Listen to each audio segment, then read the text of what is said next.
Praise the lord. దేవునికి స్తోత్రం. సాటిలేని జీవం గల సర్వశక్తిమంతుడైన యేసయ్య పరిశుద్ధ నామంలో అందరికీ బ్లెస్సింగ్ బీయింగ్ క్రిస్టియన్ తరపున వందనాలు.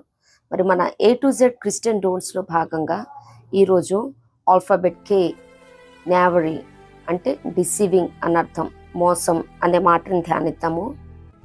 నావరీ అనేది నేటివ్ ఇంగ్లీష్ అండి, ఇది ఇంగ్లీషు పదమే. KNAVERY, నావరీ, డిసీవ్, మోసం అనే అర్థం వస్తుంది. మరి దీనికి కీవర్డ్స్గా యోబు గ్రంథము 12వ అధ్యాయము 16వ వచనం. మోసపడు వారును మోసపుచ్చు వారును ఆయన వశమునున్నారు. దేవునికి స్తోత్రం. మోసం అనేది నేటి దినాలలో చాలా సర్వసాధారణమైంది. అలాగే మోసం ఆది కాండం నుంచి ప్రకటన గ్రంథం వరకు ఈ మోసం అనే మాటను చూడగలుగుతాము. అలాగే ఆది కాండము 1-2 అధ్యాయాలు తప్పించి, అలాగే ప్రకటన గ్రంథం చివర 21-22 తప్పించి ఆది కాండం 3వ అధ్యాయంలో స్టార్ట్ అయ్యి ప్రకటన గ్రంథం 20వ అధ్యాయం వరకు మనం చూడగలుగుతాం. మరి ఇది ఎందుకు ఏంటనేది మనం చివరిలో ధ్యానిద్దాము ప్రకటన గ్రంథం వచ్చినప్పుడు. మరి యేసయ్య కూడా రాకడ సూచనలు చెప్తున్నప్పుడు మోసం అన్నది చూస్తాము. అలాగే మొట్టమొదటిగా మోసం ఆది కాండం 3వ అధ్యాయం 13లో చూస్తే స్త్రీ మరి సర్పం ద్వారా మోసగించబడుతుంది. సర్పము అవ్వమ్మ గారి దగ్గరకు వచ్చి ఇది నిజమా అనే సందేహంలో పడేసి మీరు చావరని అబద్ధం చెప్పి మోసం చేసి మరి తినవద్దని చెప్పిన పండ్లని తినేలా చేసి మోసపరచడం చూస్తాం. అలాగే పరిశుద్ధ గ్రంథంలో మోసగాడు అనే పేరు కలిగిన యాకోబు గారు కూడా తన అన్నని 2 మార్లు మోసం చేయటం మనం చూస్తూ ఉంటాం అన్నమాట. ఒకటి జ్యేష్ఠత్వం దగ్గర, మరి అక్కడ ఆకలితో ఉన్నప్పుడు అన్నని మోసం చేశాడు. అలాగే తండ్రి యొద్ద దీవెనలు పొందుకోవటం కూడా అక్కడ అన్నని మోసం చేయటం చూస్తూ ఉంటాం.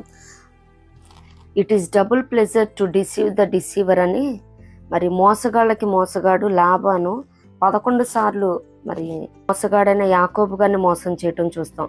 10 మార్లు జీతం మార్చి, అలాగే మరి రాహేల్ని ఇస్తానని చెప్పి లేయనిచ్చి వివాహం చేసి అక్కడ మోసం చేయటం చూస్తాం లాభాను. పరిశుద్ధ గ్రంథంలో ఎటువంటి సందర్భంలో మోసం చేశారు, ఎటువంటి సందర్భంలో మోసపోవాల్సి వచ్చింది, మోసం చేస్తే దేవుని శిక్ష, మోసపరచకుండా ఉండాలంటే మనం ఏం చేయాలి, అలాగే సెల్ఫ్ డిసీవింగ్ అంటే మనకి మనమే ఏ రీతిగా మోసం చేసుకుంటున్నా అనే లేఖనాలను, అలాగే కొన్ని సందర్భాలలో మంచి కోసం మోసం చేసిన లేఖనాలు కూడా ఉన్నాయి. వాటిని ధ్యానించుకుందాము. మొట్టమొదటిగా చూస్తే సర్పము తన కుయుక్తి చేత స్త్రీకి అవ్వమ్మకి అబద్ధం చెప్పి మోసం చేయటం చూస్తాము. అలాగే యాకోబు గారు కూడా ఏశావు ఆకలి కొనిన వేళ తన అవసరం తీర్చడం కోసం అక్కడ మోసం చేసి జ్యేష్ఠత్వాన్ని పొందుకుంటాడు. అలాగే తండ్రి యొద్ద దీవెనలు పొందుకోవటం కోసం అన్నని మోసం చేయటం మనం చూస్తాము. తప్పని పరిస్థితిలో మోసం చేసిన సందర్భం చూస్తే కర్ణపిశాచం గల స్త్రీ యొద్దకి మరి సౌలు గారు వెళ్తారు. మరి దేవుడు ఏ రీతిగాను తన చిత్తాన్ని తెలపనప్పుడు కర్ణపిశాచం గల స్త్రీని తప్పని పరిస్థితుల్లో మరి మోసపూరితమైన వేషధారణ ద్వారా వెళ్ళి అక్కడ మనం అప్రోచ్ అవ్వటం చూస్తాం. అలాగే తమ పదవిని కాపాడుకోవటం కోసం మోసం చేస్తారు.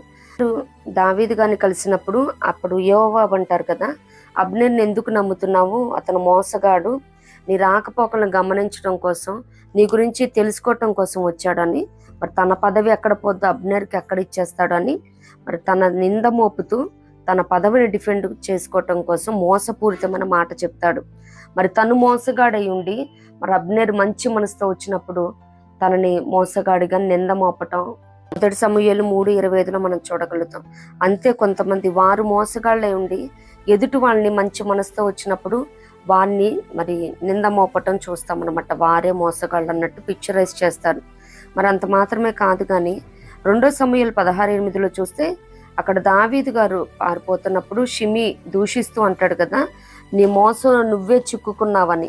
యాక్చువల్లీ సౌలు గారిని దావీదు గారు మోసం చేసిందే లేదు, అయినప్పటికీ సమయం బాగోలేదు కాబట్టి తను దూషించబడతా ఉన్నారు ఒక మోసగాడిగా. అలాగే చేతగాని పరిస్థితిలో ఉన్నప్పుడు కూడా మనం మోసపోతాము, మనల్ని మోసం చేస్తారు. 2 సమూయేలు 19:26లో మరి దావీదు గారు అడుగుతారు కదా మెఫీబోషెతుని, మరి నువ్వెందుకు రాలేదు అన్నప్పుడు, అయ్యా మరి నేను కుంటివాడిని కదా, నా పనివాడు నన్ను మోసం చేశాడని. తను నిజమే, మెఫీబోషెతు తను చేతకాని పరిస్థితిలో ఉన్నాడు, కుంటివాడు కాబట్టి. మరి అటువంటి సమయంలో కూడా మరి ఎవరు అల్పులు, దీనులు, విధవరాళ్ళు ఉంటారో, దిక్కులేని వారు ఉంటారో వారిని ఎక్కువ మోసం చేసే సందర్భాలు అనేకమైన ఉంటాయి, అవకాశాలు కూడా అనేకమైన ఉంటాయి. అలాగే 2 రాజులు 18:29 చూస్తే యూదా జనంతో రబ్షాకే చెప్తా ఉంటాడు, హిజ్కియా చేత మీరు మోసపోకుడి, మరి అతను రక్షించడానికి అతనికున్న శక్తి చాలదని. అంతే, ఎవరైతే బలవంతులై ఉంటారో మనకంటే వారు కూడా మనల్ని మోసపరచడానికి అవకాశాలు అనేకం ఉంటాయి. దిన వృత్తాంతంలో 33:9 చూస్తే అక్కడ మనష్షే మరి తనకున్న విగ్రహారాధన ఆసక్తిని బట్టి ఇతరుల మీద రుద్దటం వల్ల కూడా మరి మోసపరచవచ్చు. విగ్రహారాధన, చెక్కిన విగ్రహాలు, వీటన్నిటిని బట్టి యెరూషలేం కాపురస్తుల్ని అతను మోసపరచడం చూస్తూ ఉంటాం అన్నమాట. మోసపరిస్తే మరి దేవుని పనిష్మెంట్, శిక్ష ఏంటో చూసినట్లయితే మొదటిగా పారిపోవలసి వస్తుంది. మరి ఆదికాండం 31:26-27 చూస్తాం కదా మనం. అక్కడ మరి తను సంపాదించుకున్న సంపాదనని, అలాగే భార్యలను, బిడ్డలను తీసుకుని లాబాను యొద్ద నుండి యాకోబు గారు పారిపోవటం చూస్తాం. ఇప్పుడు లాబాన్ గారు వచ్చి మరి ఎందుకు నా బిడ్డల్ని మరి నాకు చెప్పకుండా తెచ్చేసి నన్ను మోసం చేశామని చెప్తారు. అంతే, మోసం చేసిన వాళ్ళు అక్కడ నిలకడగా ఉండలేరు. అంటే ఇక్కడ యాకోబు సందర్భం అని కాదు, కానీ ఎవరైతే మోసం చేస్తారో మరి 1-2 సార్లు మోసం చేయగలుగుతారు. మాటి మాటికి మోసం చేస్తే మరి మోసపోయే వాళ్ళు అప్పటికన్నా అలర్ట్ అవుతారు కదా. అలాగే మరి కొత్త ప్రాంతాల్లోకి వెళ్ళి కొత్త వ్యక్తుల్ని మరి మోసపరుస్తూ ఉంటారు. కాబట్టి మరి నేటి సంఘాలలో కూడా చాలా మందిని చూస్తూ ఉంటాము. కుటుంబాలుగా వెళ్తారు, మరి కొంతకాలం నమ్మకంగా ఉన్నట్టుంటారు, వారి అవసరాలు అవన్నీ చెప్పటం, మరి అక్కడ వాళ్ళందరూ కాంట్రిబ్యూట్ చేసి ఎంతో కొంత సహాయం చేయటం, అక్కడి నుంచి వెళ్ళిపోతారు. మరి కొత్తగా మేము ఇలా వచ్చాము, మా అవసరం ఈ రీతిగా ఉంది, చాలా కష్టంలో ఉన్నాము, ఆపదలో ఉన్నామని సంఘ సేవకుని కూడా మోసం చేసి, మరి సంఘస్థులు మోసం చేసి కూడా చేసేవాళ్ళు లేకపోలేదు. చాలామంది మరి నేటి దినాలలో మనీ లాండరింగ్ కేసెస్ అంటూ మరి మీకు 100 కడితే 1000 ఇస్తామన్నట్టు లక్కీ డ్రాలు, చిట్లు అని మరి అక్కడ ఒక ప్రాంతంలో మోసం చేస్తారు. అక్కడ నుంచి మొత్తం టెంట్ మొత్తం తీసేసి మళ్ళా మరో చోటుకెళ్ళి మోసం చేస్తే ఈ రీతిగా పారిపోతూనే ఉంటారు. నిలకడ అన్నది వారి జీవితంలో ఉండదు. రెండోదిగా చూస్తే కీర్తన 10:2 వారు యోచించిన మోసక్రియలు తామే చిక్కుకొందురుగాక. మరి వారు ఏవేవైతే మోసపూరితమైన కార్యాలు చేస్తూ ఉంటారో వాటిల్లో వాళ్ళే చిక్కుకుంటారు. మరి అబద్ధాలు చెప్పి, మోసపు మాటలు చెప్పి, ఇచ్చకపు మాటలు చెప్పి, మాటలు చెప్పి ఎవరెవరిని మరి మోసక్రియలు ఇరికించాలనుకుంటారో ఆ మోసంలో వాళ్ళే చిక్కుకుంటారు. వారిని విడిపించి వాడొక్కడనూ ఉండడు. మూడోది చూస్తే కీర్తన 101:7 మరి మోసం చేయవారు దేవుని ఇంట ఉండరంట. మోసం చేయవాడు నా ఇంట నివసింపరాదు, అబద్ధములాడువాడు నా కన్నులెదుట నిలువరాదు. మరి ఆయన మందిరంలో వారికి స్థానం ఉండదు. మొన్న ఒక దైవజనుడు చెప్పగా విన్నాను, మరి యవన బిడ్డలు చేస్తున్న హేయమైన కార్యాలను బట్టి 1-2 సార్లు హెచ్చరించాను, అబ్జర్వ్ చేశాను, వారిని అబ్జర్వేషన్లో పెట్టాను. అయినప్పటికీ వారిలో మార్పు లేదు కాబట్టి దండం పెట్టి చెప్పాను, ఇంకా మందిరానికి రావద్దని అన్నారు. ఒక మంచి మనస్సాక్షి, ఆత్మ కలిగిన దైవజనుడి మరి తన మందిరంలో తను అటువంటి కార్యాన్ని చూడకపోతే దేవాది దేవుడు, మహోన్నతుడు, మహాగణుడు, పరిశుద్ధుడు ఇటువంటి హేయ క్రియల్ని, మోసకృత్యాలని ఏ రీతిగా చూడగలుగుతాడు? ఆయన ఇంట నివసింపరాదని ఆయనే గద్దించి గెంటి వేస్తాడు. మరి నెక్స్ట్ వన్ చూసినట్లయితే సామెతలు 10:18 భక్తిహీనుని సంపాదన వానిని మోసము చేయును. Good begets good. మనం మంచి చేస్తే మంచి వస్తుంది, చెడు చేస్తే చెడే వస్తుంది. అలాగే మరి మోసం చేసే వారికి మరి మోసమే తటస్తుంది. ఆ సంపాదన ఏ మాత్రం నిలవదు. మరి ఎక్కడికి చేరాలో అక్కడికే రెక్కలు కట్టుకొని ఎగిరిపోతుంది. అలాగే సామెతలు 13:11 చూస్తే మోసము చేసి సంపాదించిన ధనము క్షీణించిపోవును, మోసము చేసి కూర్చుకున్నవాడు తన ఆస్తిని వృద్ధి చేసుకొనును. మరి మోసం చేసి, అన్యాయం చేసి, అక్రమం చేసి, అబద్ధాలాడి, మరి తేనె వంటి మాటలు మాట్లాడి సంపాదించుకున్నది ఏమాత్రం ఉండదు. మరి అది హాస్పిటల్స్కి వెళ్ళిపోవటం, వడ్డీలు కట్టుకోవటం, ఇంకా జీవితాంతం ఈ రీతిగానే ఉంటుంది. అది క్షీణించిపోతుంది. అలాగే కష్టం చేసుకున్న వాడైతే రూపాయికి రూపాయి సంపాదించుకుంటూ మరి దాన్ని వృద్ధి చేసుకుంటాడు, కానీ వీళ్ళది మాత్రం తరిగిపోద్ది, క్షీణించిపోతుంది. అలాగే సామెతలు 20:17 చూస్తే మోసము చేసి తెచ్చుకున్న ఆహారము మనుషులకు బహుయింపుగా ఉండును, పిమ్మట వాని నోరు మంటితో నింపబడును. మోసం చేసి మరి రోజు మంచిగా నాన్ వెజ్ తింటున్నాము, మరి రాజుల భోజనం తింటున్నాం అని చెప్పుకోవటం కాదు, కానీ వాని నోరు మంటితో నింపబడును అంటే నోట్లో మట్టి ఎప్పుడు వేస్తారండి? సమాధిలో పెట్టిన తర్వాత అప్పుడు నోట్లో మట్టి కొడతారు. మరి మోసం చేసే వాళ్ళు కూడా ఈ రీతిగానే నాశనం అయిపోతారు. వారు తెచ్చుకున్న ఆహారం వల్ల కానీ, ధన సమృద్ధి వల్ల కానీ, సంపాదన వల్ల కానీ ఏ మాత్రం వారికి క్షేమం ఉండదు. అలాగే మీకా 2:1 చూస్తే, మంచం మీద పరుండి మోసపు క్రియలు యోచించుచు దుష్కార్యము చేయు వారికి శ్రమ. చాలామంది కొంచెం కష్టమేమో మోసం చేయటం, మోసపు మాటలు చెప్పటం, ధనం సంపాదించడం. కానీ అనేకులు నేటి దినాలలో, మరి అంత్య దినాలలో మోసం ఎక్కువైపోతుందని యేసయ్య చెప్పారు కదా. మోసపరిచే వాళ్ళు ఎక్కువ ఉంటారు, మోసపోయే వాళ్ళు కూడా ఎక్కువ ఉంటారు. ఈజీ మనీకి అలవాటు పడిపోయి ఎక్కడికెక్కడ మోసపు మాటలు. మరి మంచం మీద పరుండి దేవుని వాక్యాన్ని ధ్యానించాలి. ఆయన చేసిన అద్భుతాలను, ఆశ్చర్యక్రియలను బట్టి దేవుని స్తుతించాల్సింది పోయి మోసం అంటే రేపు ఎవరిని మోసం చేయాలి, మరి వీడు అసలు నా ట్రాప్లో చిక్కుకోవట్లేదు, వీడికి మరి ఏ సినారియో, ఏ స్ట్రాటజీ యూజ్ చేయాలి, మరి మంచం మీద పడుకొని ఇవే ఆలోచిస్తూ ఉంటాడు. దైవధ్యానంలో ఉండవలసిన క్రైస్తవుడు మోసం ఏ రీతిగా చేద్దాము, ఇంకా మంచి వేజ్లో అన్నమాట. మరి మెస్మరైజ్ చేసేటట్టు మాట్లాడుతూ ఉంటారు, మ్యాజిక్ చేసేసినట్టేనమాట. మరి కుటుంబాలని సంఘాలని దోచుకుంటున్న వారు లేకపోలేదు. మరి అనేక మంది నిరుద్యోగుల్ని మరి జాబ్స్ ఇప్పిస్తామని చెప్పి ఆ డిపార్ట్మెంట్లో ఉంది, ఈ డిపార్ట్మెంట్లో ఉందని లక్షలు పాపం వారు కలిగి ఉన్న సమస్తము మరి తాకట్టు పెట్టి వడ్డీలకి తెచ్చుకుంటున్న వారు లేకపోలేదు. ఉద్యోగం రాకపోగా తెచ్చుకున్న దానికి వడ్డీలు కట్టుకుంటున్న వారు అనేక మంది ఉన్నారు. వారి దుఃఖం మోసం చేసే వారికి, వారి కుటుంబాలకి మరి శాపంగా పరిగణించబడుతుంది. ఓవర్ నైట్లో మరి అరచేతిలో ఏవేవో చూపించేస్తూ ఉంటారనమాట. అలా చేసేస్తా, ఇలా చేసేస్తా అని.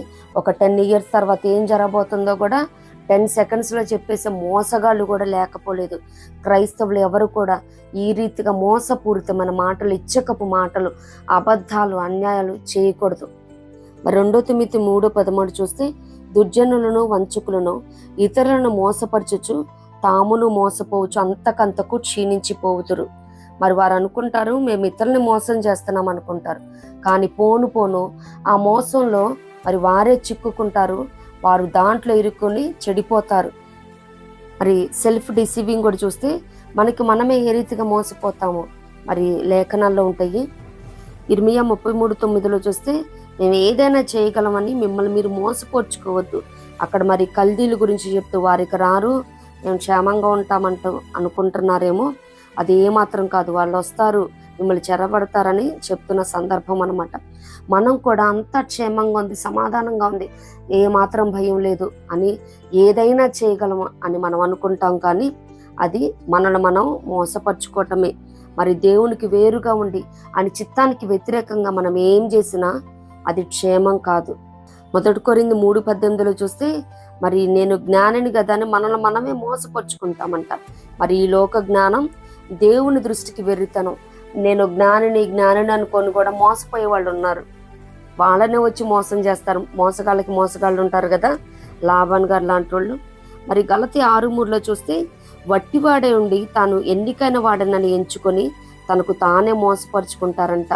మరి వాడికి ఏమీ ఉండదు, టాలెంట్ ఉండదు, అనాయింటింగ్ ఉండదు. మరి నేటి దినాలలో దైవజనులు కూడా లేని దాన్ని మరి వారు పిక్చరైజ్ చేసుకోవటం కోసం, ప్రొజెక్ట్ చేసుకోవటం కోసం, లేని అభిషేకం ఉన్నట్టు, ఆశీర్వాదాలు ఇస్తున్నట్టు, మరి గర్భఫలాలు ఇస్తున్నట్టు, ఏదో మ్యాజిక్ చేసేస్తూ ఉంటారు. మరి ఇది కూడా వారు మోసం చేసుకుంటా ఉన్నారు. ఇతరులను మోసం చేస్తున్నామని అనుకుంటున్నారు. కానీ అలాగే 1 యోహాను 1:8 చూస్తే, మరి మనలో పాపం లేదని చెప్పుకుంటూ మనల్ని మనమే మోసపరుచుకుంటా ఉన్నాం. మనం పాపంలో జన్మించిన వారు ఈ పాపపు లోకంలో జీవిస్తున్నాం. ఇక పాపం అంటకుండా ఉండాలంటే మరి దినదినము నూతన మారు మనసు, రక్షణ అనుభవం కలిగినప్పుడు మాత్రమే ఉండగలము. మరి అంత మాత్రమే కాదు, కానీ మోసపోకుడి దేవుడు వెక్కిరించబడని, మోసపోకుడి దుష్ట సాంగత్యం మంచి నడవని చెరుపునని, మోసపోకుడి మరి అన్యాయస్తులు దేవుని రాజ్యంకి స్వతంత్రించుకోలేరని, జారులు చోరులు వీరెవ్వరూ కూడా దేవుని రాజ్యంలో ప్రవేశించరని కూడా లేఖనాలు ఉన్నాయి. అలాగే మనం మోసపరచకుండా ఉండటానికి, మనం మోసపోకుండా ఉండాలంటే మనం చేయాల్సిందల్లా రెండండి. ఒకటి, ప్రార్థించుకోవాలి. కీర్తన 122లో చూస్తే, యెహోవా అబద్ధములాడు పెదవుల నుండి, మోసకరమైన నాలుక నుండి నా ప్రాణమును విడిపించుము. దేవునికి స్తోత్రం. దేవా, నేనెవ్వరి ద్వారా మోసపోవద్దు, నేనెవరిని మోసం చేయొద్దు. ఆ రీతిగా ప్రార్థన చేసుకోవటమే. ఎందుకంటే ఈ మోసపూరితమైన లోకంలో ఉంటా ఉన్నాము. యేసయ్య సాక్షాత్తు రాకడ సూచనలు చెప్తా ఉన్నారు. అనేకులు నా నామం పేరట వచ్చి మరి మోసం చేస్తారు, వారు అద్భుతాలను బట్టి సూచక్రియలను బట్టి మోసం చేస్తారని. మరి దైవజనులు కూడా వారికి లేని దాన్ని ప్రొజెక్ట్ చేసుకోవటం కోసం అబద్ధాలతో, దుర్బోధలతో, మరి రాంగ్ డాక్ట్రిన్స్తో మోసం చేస్తూ ఉన్నారు. ఈ రీతిగా ఉండకుండా చేయి ప్రభువా అని మనం ప్రార్థన చేయాలి. అలాగే మరి మోసగాళ్ళ చేతి నుంచి నన్ను విడిపించు ప్రభువా. మరి ఈ దినం నేను ఏ మోసగాడి చేతికి నేను చెక్కకూడదు ప్రభువా అని ప్రతి ఒక్క క్రైస్తవుడు కూడా ప్రార్థించాలి. రెండోది, యాకోబు 1:22లో చూస్తే, వాక్య ప్రకారం జీవించాలి. దేవునికి స్తోత్రం. మీరు వినుమాత్రమై ఉండి మిమ్మల్ని మీరు మోసపుచ్చుకొనకుండా వాక్య ప్రకారం ప్రవర్తించువారునై ఉండుడి. దేవునికి స్తోత్రం. మనలో వాక్యం ఉన్నప్పుడు మనం మోసం చెయ్యం, మోసపోము. దేవునికి స్తోత్రం. Praise the Lord. మరి బెరయ సంఘస్థులు ఏ రీతిగా అయితే వాక్యం ఆ రీతిగా ఉన్నదా లేదా అని మరి ధ్యానిస్తూ లేఖనాన్ని పరిశోధిస్తూ ఘనులైనారో, మన వాక్యం వింట మాత్రమే కాదు కానీ ఆ రీతిగా ఉన్నదా లేదా. మరి పితరులు అనేకమైన అద్భుతాలను చేశారు. వారు చేశారంటే వారి భక్తి జీవితం, విశ్వాస జీవితం, వారి యథార్థత, పవిత్రత, నిష్కపటమైన మనసు ఏ రీతిగా కలిగి ఉన్నారో మరి దాని ప్రకారం మనం కూడా జీవించబద్దులమన్నాం.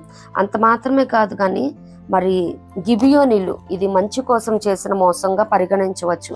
యెహోషువ 9 మనం అధ్యాయంలో చూస్తే మరి వారు చేసింది ఏంటంటే, బాబాయ్ వీళ్ళందరినీ జయించుకుంటా వస్తున్నారు, మనం కూడా వీరి వశంలో పడకుండా ఉండాలంటే వారితో యుద్ధం ఆడి మనం ఏ రీతిగా జయించలేం కాబట్టి అని వారు కపటోపాయం చేత వచ్చి యెహోషువ గారిని మోసపరచడం మనం చూస్తూ ఉంటాం అన్నమాట.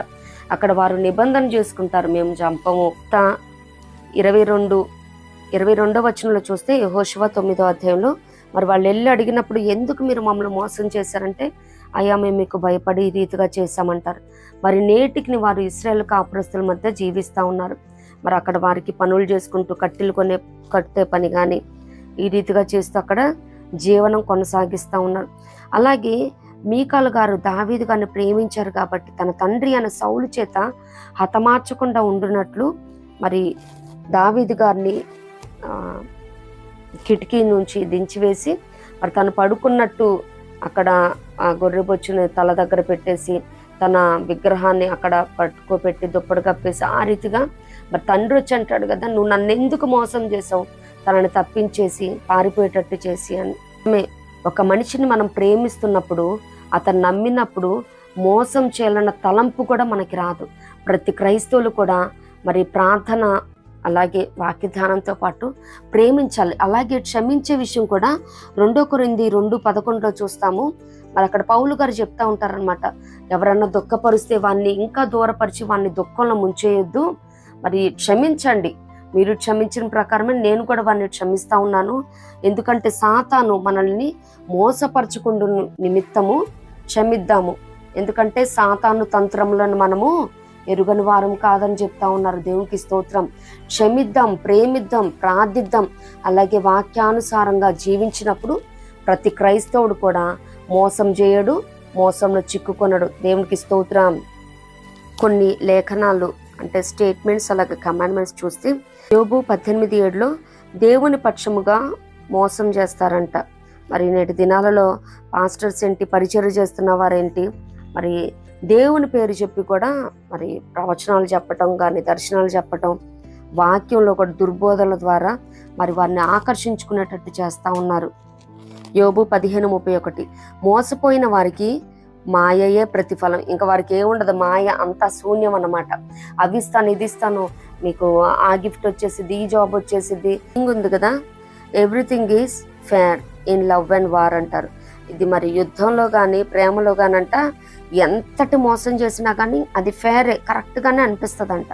మరి క్రైస్తవులకి మాత్రం everything is fair not at all, అది కానే కాదు.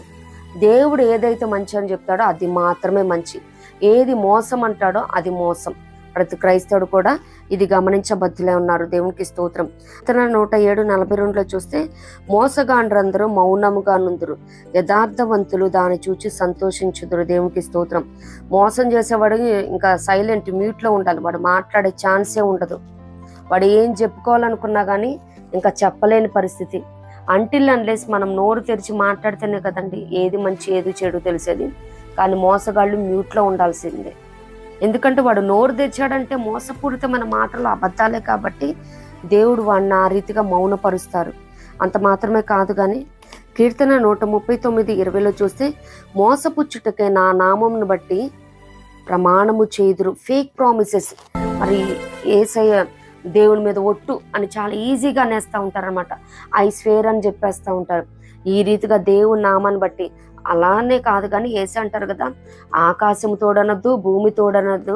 మరి అది ఆకాశం ఆయన సింహాసనం, భూమి ఆయన పాదపీఠం. అసలు ఎటువంటి ఫేక్ ప్రామిసెస్ చేయకూడదు. అందున మోసం చేయటానికి ప్రామిస్ చేస్తున్నారంటే ఇది నమ్ము, ఇది నిజం అని చెప్పటానికి. మరి అది నిజంగా నిజమైతే చెప్తారు. అలాంటిది మోసం చేయటానికి ఇంకా ఒట్లేస్తున్నారంటే దేవుడు అస్సలు క్షమించడు, సహించడు. సామెతలు 12:17 కోట సాక్షి మోసపు మాటలు చెప్పును, ఇంక ఈ పూట గడిస్తే చాలే అని మోసపు కార్యాలు చేస్తారు. అలాగే సామెతలు 12:20 చూస్తే కీడు కల్పించి వారి హృదయంలో మోసము కలదు. సామెతలు 14:25 అబద్ధములాడువాడు వట్టి మోసగాడు. అబద్ధానికి మరి పెద్దన్నయ్య మోసం. సామెతలు 26:19 తన పొరుగువాన్ని మోసపుచ్చి నేను నవ్వులాటకు చేశానని చెప్తారు. మోసం చేసేవాడు ఏంటంటే వాడు పట్టుబడనంత కాలం దొరలాగే చలామణి అయిపోతాడు. ఎప్పుడైతే వాడు దొరుకుతాడో మోసం చేసేవాడు, అప్పుడు జస్ట్ కిడ్డింగ్ రా అని చెప్తారనమాట. ఏదో జోక్గా చేశాను, నవ్వుకిలికి చేశానని చెప్తా ఉంటారు. ఇది ఏమాత్రం క్రైస్తవులకు తగదు. చేసిందే మోసం, పైపెచ్చు అబద్ధాలు, ఇంకా దాని మీద అబద్ధం మీద అబద్ధం, పాపం మీద పాపం చేసుకుంటూ వెళ్ళిపోతారనమాట. ఏదైనా పార్ట్నర్షిప్ మీద బిజినెస్ చేస్తున్నప్పుడు కానీ ఎక్కువ ఇటువంటి కేసెస్లో ఈ రీతిగా జరుగుతూ ఉంటుంది. సామెతలు 31:30 అందము మోసకరము. యెషయా 21:2, 24:14 మోసం చేయవాడు మోసం చేయుదురు. ఇంక వాడేంటో అది జాబ్ లాగా అనమాట. మోసం చేసేవాడు మోసమే చేస్తాడంట. అలాగే యెషయా 66:4 మోసం చేసేవాడు మోసం చేస్తూ ఉంటే దేవుడు ఊరుకుంటాడా? దేవుడు కూడా నేను వారిని మోసంలో ముంచుదని చెప్తా ఉన్నాడు. మనుషులు మోసం చేస్తేనే లేవలేము, మునిగిపోతాము. అటువంటిది సాక్షాత్తు దేవుడే నేను కూడా మిమ్మల్ని మోసం చేస్తానంటే ఇంకా ఎవరు సహాయం చేయగలరు? అందుకే ఏ క్రైస్తవుడు కూడా మోసం చెయ్యొద్దు. అలాగే ఇర్మియా 5:2 యెహోవా జీవము తోడని మాట పలికినను వారు మోసము చేయుటకే ప్రమాణాలు చేదురు. 8:5 మోసాన్ని ఆశ్రయంగా చేసుకున్న వారు కూడా ఉన్నారంట. అలాగే ఇర్మియా 17:9 చూస్తే హృదయము అన్నిటికంటే మోసకరమైనది, అది ఘోరమైన వ్యాధి గలది, దాన్ని గ్రహింపగల వాడెవడు? అంతే కదండి. హృదయం నిండిందాన్ని బట్టి నోరు మాట్లాడుతుంది. మనకి మనసులో ఏదైతే అనుకుంటామో హృదయంలో నిశ్చయించుకొని అదే పని చేస్తాడు. ఇంకా ఎవరు ఏది చెప్పినా, ఏ మంచి చెప్పినా మనిషి యాక్సెప్ట్ చేయడు. వాడు ఏదైతే అనుకుంటాడో అదే చివరికి చేసి తీరతాడు. Because his mind and heart is tuned like that. వాడు హృదయంలో నిశ్చయించుకున్నాడు కాబట్టి, వాడు హృదయం మోసకరమైంది కాబట్టి ఆ రీతిగానే చేస్తాడు. అంత మాత్రమే కాదు, ఇర్మియా 38:22 చూస్తే నిన్ను మోసపుచ్చి నీ పైన విజయం పొందెదరు. మరి చాలామంది వారు విజయం పొందటం కోసం కానీ, లబ్ధి పొందటం కోసం కానీ, వారు అనుకున్నది సాధించడం కోసం కానీ మరి మోసం చేస్తారు. ఇర్మియా 49:16 నీ హృదయ గర్వము నిన్ను మోసపరచును. యెహెజ్కేలు 13:10 సమాధానం ఏమీ లేకపోయినను వారు సమాధానం అని చెప్పి నా జనులను మోసపరిచెదరు. అక్కడ క్షేమం ఉండదు, సమాధానం ఉండదు. అయినా లేదు మంచి దర్శనం కనిపించింది నాకు, ఆ ప్రవచనం కూడా ఉంది కదా, మరి ఈ రీతిగా అబద్ధాలు చెప్తా ఉంటారు, మోసపూరితమైన మాటలు చెప్తా ఉంటారు. అక్కడ లేని దాన్ని ఉన్నట్టు కూడా దేవుని నామం పేరట మరి అబద్ధ ప్రవచనాలు, అబద్ధ ప్రమాణాలు చెప్పి జనుల మోసం చేస్తూ ఉంటారు. ఏ క్రిస్టియన్ కూడా ఈ రీతిగా ఉండొద్దు. దానియేలు 8:20 చూస్తే ఉపాయము కలిగిన వారే మోసం చేసి తనకు లాభము తెచ్చుకుందరు.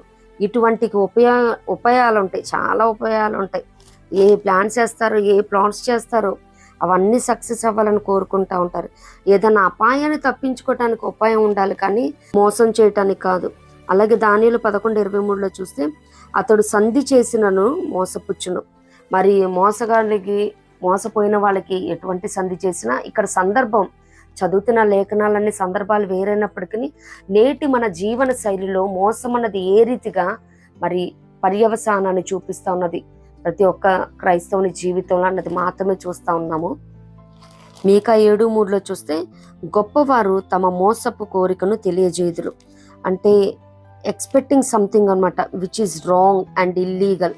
మరి చాలామంది సెక్సువల్ అబ్యూస్ చేయటానికి కోసం కూడా ఫీమేల్ ఎంప్లాయీస్ దగ్గర నుంచి they use to expect something అనమాట. అనైతికమైనవి ఎక్స్పెక్ట్ చేస్తూ ఉంటారు. సామెతలు 31లో అందం మోసకరం అన్నట్టు హబకుకు 2:5లో ద్రాక్షరసం మోసకరం అంట. మరి మత్తయి సువార్త 24:4లో యేసయ్య రాకడ సూచనలు చెప్తున్నప్పుడు మరి అనేకులు ఎవడను మిమ్మును మోసపరచకుండా చూచుకునుడు అని చెప్తా ఉంటారు. మరి 24:5లో అనేకులు నా పేరట వచ్చి నేనే క్రీస్తునని చెప్పి మోసపరుస్తారని. 24:11లో అనేకులైన అబద్ధ ప్రవక్తలు వచ్చి పలువురిని మోసపరుస్తారని. అలాగే 24:24లో అబద్ధ క్రీస్తులను అబద్ధ ప్రవక్తలను వచ్చి సాధ్యమైతే ఏర్పరచబడిన వారిని కూడా మోసం చేయుటకై గొప్ప సూచక్రియలను మహత్కార్యములను కనపరుస్తారంట. యేసయ్య మార్కు సువార్త 10:19లో చెప్తున్నారు, మోసపుచ్చవద్దు. యోహాను 7:12. మరి యేసయ్యను కూడా జనాల్ని మోసపరిచేవాడు అనుకున్నారంట. ఇంత దారుణం అండి. జనాలు మోసం చేసే వాళ్ళని మోసగాళ్ళు అనరు, కానీ వాళ్ళ చేతుల్లో ఈజీగా మోసపోతారు. కానీ మరి మన పాప శాపాల నుంచి మనల్ని విమోచించడానికి విడిచిపెట్టకూడని భాగ్యాన్ని వదులుకొని ఇక్కడికి రిక్తుడిగా యేసయ్య వస్తే ఆయన జనాల్ని మోసపుచ్చేవాడని అనుకున్నారంట నాటి జనం. దినాలను కూడా ఈ రీతిగానే అనుకొని క్రైస్తవుల్ని ద్వేషిస్తూ మోసాన్ని హత్తుకుంటున్నారు. మరి అపోస్తుల కార్యంలో 5:3లో పేతురు గారు అంటారు కదా అననీయతో, పరిశుద్ధాత్మ మోసపుచ్చుటకై సాతాను ఎందుకు నిన్ను ప్రేరేపించింది, నీ హృదయాన్ని ప్రేరేపించింది అనే సందర్భం. రోమా 16:18లో పౌలు గారు అంటున్నారు, వారి ఇంపైన మాటల వలనను ఇచ్చకపు మాటల వలనను నిష్కపటల మనస్సులను మోసపుచ్చుదురు. వారు చెప్పే మంచి మాటల వల్ల నీతిమంతులను కూడా మోసపరుస్తున్నారంట. 2 కొరింథీ 6:9లో పౌలు గారు అంటున్నారు, మేము మోసగాళ్ళం కాదు సత్యవంతులము. అలాగే ఎవరిని మేము మోసం చేయలేదని 1 కొరింథీ 7:2లో కూడా చెప్తున్నారు. 2 కొరింథీ 12:17లో మోసం చేత మేమేమి ఆర్జించుకోలేదని చెప్తా ఉన్నారు పౌలు గారు. మరి నేటి దినాలలో ఆత్మల సంపాదన కంటే ఆస్తుల సంపాదన కోసం ఎక్కువ తాపత్రయపడతా ఉన్నారు. ఎఫెసీ 5:6లో వ్యర్థమైన మాటల వలన మోసం. అలాగే కొలస్సీ 2:4లో చక్కని మాటల చేత మోసం అంట. కొలస్సీ 2:8లో అయితే మోసకరమైన నిరర్ధక తత్వజ్ఞానం చేత మోసం చేస్తారంట. 2 దశలోనికి 2:4లో ఏ విధము చేతనను ఎవడను మిమ్మల్ని మోసపరచునియకుడి. ఏ దిక్కు నుంచి ఏ మోసగాడు ఏ రూపంలో మోసం చేస్తాడో తెలియదు. కాబట్టి మరి లేఖనంలో చెప్పినట్టు ప్రార్థించాలి, వాక్యానుసారంగా జీవిస్తూ జ్ఞానంగా యుక్తంగా ఉండాలి. పాము వల్ల వివేకముగాను పావురం వల్లే నిష్కపటంగాను ప్రతి క్రైస్తవుడు కూడా జీవించబద్ధులమై ఉన్నాము. తీతుకు 2:8 ఉపదేశం కూడా మోసం లేనిదై ఉండాలంట. మరి ఇప్పుడు చెప్తున్న బోధలు దుర్బోధలు కాకుండా మరి లేఖనాలను ఏ రీతిగా ఉన్నదో ఆ రీతిగా ఉపదేశించబద్ధులమన్నాం. యాకోబు 1:26 ఎవడైనను నోటికి కళ్ళెం పెట్టుకొనక తన హృదయమును మోసపరుచుకొనుచు భక్తి గలవాడనని అనుకుని ఎడల వాని భక్తి వ్యర్థమే. నేను భక్తి గలవాడిని ప్రార్థనా పరుడిని అని చెప్పుకుంటా ఉంటారు. మరి మన హృదయాన్ని మనం మోసపరుచుకోవటమే, అటువంటి భక్తి కూడా వ్యర్థమని చెప్తా ఉన్నారు. యాకోబు 5:4 ఇదిగో మీ చేలు కోసిన పనివారికి యొక్క మీరు మోసముగా బిగబట్టిన కూలి మొర్రపెట్టుచున్నది. ఆదికాండంలో హేబేలు రక్తము మొర్రపెట్టినట్టే కూలి కూడా ఇక్కడ మొర్ర పెడతా ఉన్నదంట. మరి ఎవరైతే మోసంగా ఇప్పుడే ఇచ్చేస్తాం డబ్బులు, మాకు లోన్ రావాల్సి ఉంది, ఆ లోన్ శాంక్షన్ అవగానే ఇచ్చేస్తాము, మేము ఇంకో చోట పెట్టాము, ఆ డబ్బులు రావాల్సి ఉంది, మాకు ఇంకొకళ్ళు ఇవ్వాల్సి ఉంది, ఆ డబ్బులు వస్తాయి, మేము మా ఎకరం పొలం అమ్మబోతా ఉన్నాము, ఆ డబ్బులు వస్తాయి, బిల్డింగ్ అమ్మబోతా ఉన్నాం, ఆ డబ్బులు వస్తాయి అని చెప్పి మోసంగా డబ్బులు తీసుకుంటారు.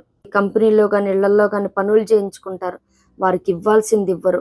మరి అదేదైతే ఉందో కూలియే కాదు, కానీ మనం నమ్మి ఎవరికైతే అమౌంట్ ఇస్తా ఉన్నామో అది కూడా మొర్ర పెడతా ఉంటుంది.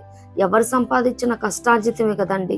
ఈజీగా మనీ కోసం మోసం చేసే వాళ్ళకి ఏం తెలుస్తుంది కష్టార్జితం. వారు ఎన్నెన్ని స్ట్రగుల్స్ ఫేస్ చేస్తేనే, ఎంత పెద్ద చదువులు చదువుకుంటేనే, ఎంత కష్టపడి పని చేస్తానో ఆ జీతం వచ్చింది. ఆ కూలి వచ్చింది. దాన్నే బిగ్గబడితే మరి ఇక్కడ ఎంప్లాయర్, ఓనర్, అలాగే మరి భూస్వామి ఆసామి కాదు, కానీ నమ్మికతో డబ్బులు తీసుకున్న వాళ్ళకు కూడా దేవుడు నిత్యంగా గద్దిస్తాడు అటువంటి వారిని. ఎందుకంటే ఇచ్చినవాడు బాధపడటంతో పాటు, ప్రార్థించడంతో పాటు మరి కూలి కూడా మొరపెడతా ఉన్నది. ఇంకా దేవుడు ఊరుకుంటాడా? మరి హేబెలు రక్తం బట్టి దేశ దిమ్మరై తిరుగులాడాడు కయ్యూను. మరి ఎవరైతే తీసుకున్నారో పరిశుద్ధాత్మ దేవుడు మాట్లాడుతూ ఉన్నారు. అన్యాయంగా అన్యాయం చేయాలని, మోసం చేయాలని, ఆ డబ్బులు ఎగ్గొట్టాలని బిగబడతా ఉన్న వారితో దేవుడు మాట్లాడుతున్నారు. వారికి శ్రమే, వారికి క్షేమం కాదు, వారి కుటుంబానికి ఏమాత్రం క్షేమం కాదు. అలాగే ప్రకటన 12:9 చూస్తే, కాగా సర్వలోకమును మోసపరచు అపవాదియును సాతానునను పేరు గల ఆది సర్పమైన ఆ మహాఘట సర్పము పడద్రోయబడెను. ప్రకటన 13:14 చూస్తే, తనకియ్యబడిన సూచన వలనను భూనివాసులను మోసపరచుచున్నది. మరి సైతాను కూడా పవర్స్ ఉన్నాయా అంటే, అది శక్తి ఉంటే దేవుడు సర్వశక్తిమంతుడు, దేవునికి స్తోత్రం. అన్నిటిపైన అధికారం కలిగిన వాడు, దేవునికి స్తోత్రం. అందుకే సోది చెప్పేవాళ్ళు మరి దర్గాల దగ్గర వీళ్ళకి ఏంటంటే కొంచెం ఆ శాటనిక్ పవర్స్ ఉండటం వల్ల టు సమ్ ఎక్స్టెంట్. ప్రకటన 23, ఆ 1000 సంవత్సరం గడిచే వరకు ఇక జనులను మోసపరచకుండాను అఘాతమందు మూసి దానికి ముద్ర వేసెను. ప్రకటన 20:10, వారిని మోసపరిచిన అపవాది అగ్ని గంధకములు గల గుండములో పడద్రోయబడెను. దేవునికి స్తోత్రం, హల్లెలూయా. మరి మనం స్టార్టింగ్ లో చెప్పుకున్నట్టు ఆదికాండము 1-2 అధ్యాయాలు తప్పించి, అలాగే ప్రకటన గ్రంథం 21-22 అధ్యాయాలు తప్పించి 20వ అధ్యాయం వరకు, ఎందుకంటే ప్రకటన గ్రంథం 22 అధ్యాయాలు కదా, 20వ అధ్యాయం వరకు మనం మోసం అనే మాటని చూడగలుగుతాం అనమాట. 1-2 అధ్యాయంలో అక్కడ క్రియేషను, అలాగే దేవుని కార్యాలు కంప్లీట్గా అక్కడ మనం చూడగలుగుతాం అనమాట. అక్కడ ఏమాత్రం అపవాదికి స్థానం లేకుండా ప్యూర్గా గాడ్ హ్యాస్ టేకెన్ కేర్. ప్రకటన గ్రంథం 21-22లో కూడా మరి అంతటా నేను క్రొత్త ఆకాశంలో క్రొత్త భూమిని చూచితినని 21వ అధ్యాయము స్టార్ట్ అవటం మనం చూస్తూ ఉంటాం అనమాట. ఇంకా అలా చెప్పుకుంటూ ఆయన వారితో కాపురం ఉంటాడు, అక్కడ 6 ప్రజలై ఉంటారు, దేవుడు తానే వారికి దేవుడై ఉంటాడు అని వారి కన్నులను ప్రతి బాష్ప బిందువుని తుడిచివేయనని ఈ రీతిగా చెప్పుకుంటూ వస్తుంది అనమాట. అంటే ఇంకా యెరూషలేం పట్టణం గురించి, నూతన యెరూషలేం కోసం, నూతన ఆకాశం భూమి కోసం చెప్పుకుంటూ వస్తుంది. ఇంకా అక్కడ మోసం అనే మాట ఉండదు. మరి మనం కూడా దేవుని ఆధీనంలోకి, మరి ఆయన హస్తాలలో మనం ఉన్నప్పుడు మోసం చెయ్యం, మోసపోమన్నమాట. ఎందుకంటే నేటి దినాలలో, అంత్య దినాల్లో మరీ విశేషంగా ఈజీ మనీకి అలవాటు పడిపోయి మోసపూరితమైన కార్యాలు, దుష్క్రియలు చేసేవారు అధికమైపోయారు. క్రిస్టియన్స్ కూడా ఏదేదో బిజినెస్ అని చెప్తారు, పైనేమో మంచి పెడతారు, లోపలేమో కుళ్ళిపోయినవి, చెడిపోయినవి, తాలువి, సత్తువి పెడతా ఉంటారు. ఈ రీతిగా ఎవ్వరు చేయొద్దు. చర్యలో కూడా అనేకమైనవి చెప్తా ఉంటారు అనమాట. మరి స్వచ్ఛమైనవని అమ్ముతూ ఉంటారు. అక్కడ స్వచ్ఛత, నాణ్యత ఏమి ఉండదు అనమాట. క్వాంటిటీ, క్వాలిటీ అంతా పర్ఫెక్ట్, నంబర్ 1 అంటారు. రైట్ మార్కులు పెట్టి మరి ప్రాపగేట్ చేస్తూ ఉంటారు. ఈ రీతిగా ఏ ఒక్క క్రిస్టియన్ కూడా మోసపూరితంగా మరి ఆర్జించకూడదు, ఆత్మలనైనా ఆస్తులనైనా. ఇక ఏ బిజినెస్ చేస్తే ఆ బిజినెస్లో వాళ్ళకి ట్రిక్స్, టాక్టిక్స్ తెలిసిపోతాయి. ఏ రీతిగా కల్తీ చేయొచ్చు, ఏ రీతిగా మోసం చేయొచ్చు, అది మోసం అని తెలియకుండా కూడా అన్నమాట ఎవరు చేయొద్దు. అంటే art of pleasing is art of deceiving అంట. మరి అదొక కళ అంట, మోసం చేయటం కూడా. అందుకే సేయింగ్ ఉంది కదా, one who deceives will always find those who allow themselves to be deceived. మోసం చేసేవాడు ఎప్పటికీ మోసపోయే వాళ్ళని కనుక్కుంటానే ఉంటాడంట, మనం మోసం చేస్తూనే ఉంటాడంట. అంటే మనకి మనమే అవకాశాన్ని ఇస్తా ఉన్నాము మోసపరచడం కోసం. ప్రతి క్రైస్తవుడు కూడా అలర్ట్గా ఉండాలి, మెలకువ కలిగి ఉండాలి. ఏ మోసంలో ఇరుక్కోకూడదు, మోసం చేయొద్దు.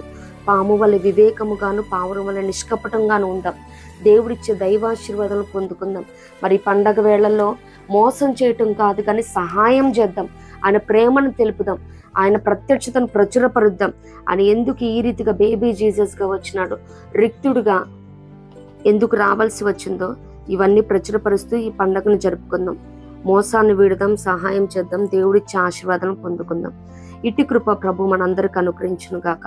ప్రభు కృప మనందరికి తోడైండును గాక. ఆమేన్.